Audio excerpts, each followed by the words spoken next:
All right, guys, some of you are having trouble with iSearch. And so there's a video in Capstone Notebook number 1 that you should be looking at. So if I go to it, this is the first one. You guys are, some of you are going to have to submit this late, and that is what it is, but it's knowledge you need. So I just need you to make sure you're paying attention. So on Capstone Notebook number 1, in the notebook, there we are basically having you conduct research using academic databases. You are all used to using Google, but in order to write a really solid research paper, you need to use academic databases. And so I've had some questions on this on slide 13 and 14. The first thing that you need to do is watch the video about using iSearch. It's probably going to show you far more than what I'm going to show you. So if you didn't watch that and you're struggling, you need to go back and watch that.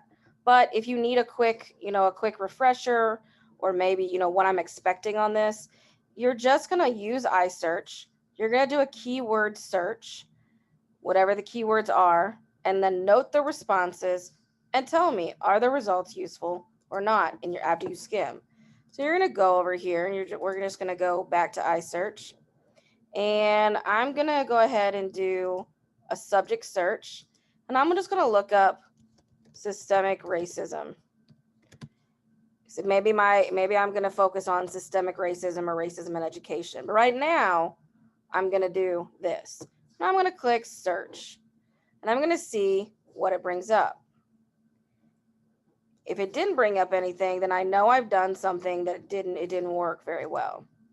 So maybe I'm going to go to, I'm going to do an advanced sources.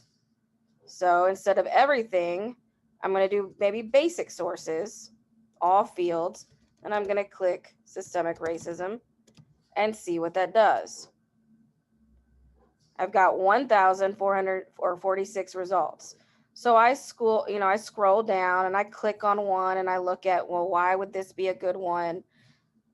Maybe it is, maybe it's not. I can view and I can download. That's what you're going to eventually do for your paper. And I can look at it.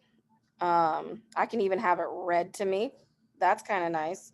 And so I go back up here and I'm like, okay, I got this many.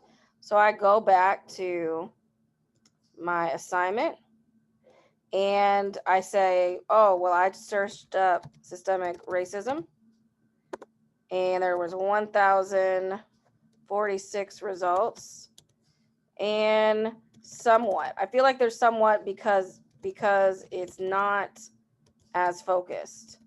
So then I got to limit things and maybe do some other key search words. So then I decide, you know what, let me go to advanced search. And I want systemic racism, but I want to do 20.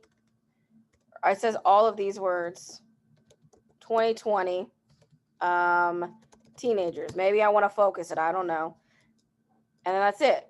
And then I scroll down. I really don't want any. I'm going to do any format because maybe there's going to be a video recording. I don't know.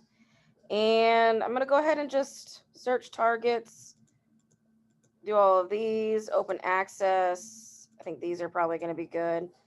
So I'm limiting these things and I do an advanced search. Now it limits it even more. 3 results found, changing nature of racism. So now I've narrowed my results. And then I go back over and I say, oh, I got 3, right? Yes, seems more focused. So I'm not actually reading all of my articles, but I'm just noting which search terms helped me the most. That's all I'm asking you to do in the type of search.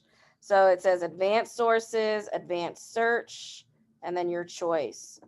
That's all I'm asking you to do. And you're going to see that you're going to get different results. And this will help you with the next 2 weeks finding your real sources. Hopefully this video helped for these 2 slides. If you have any more questions, let me know.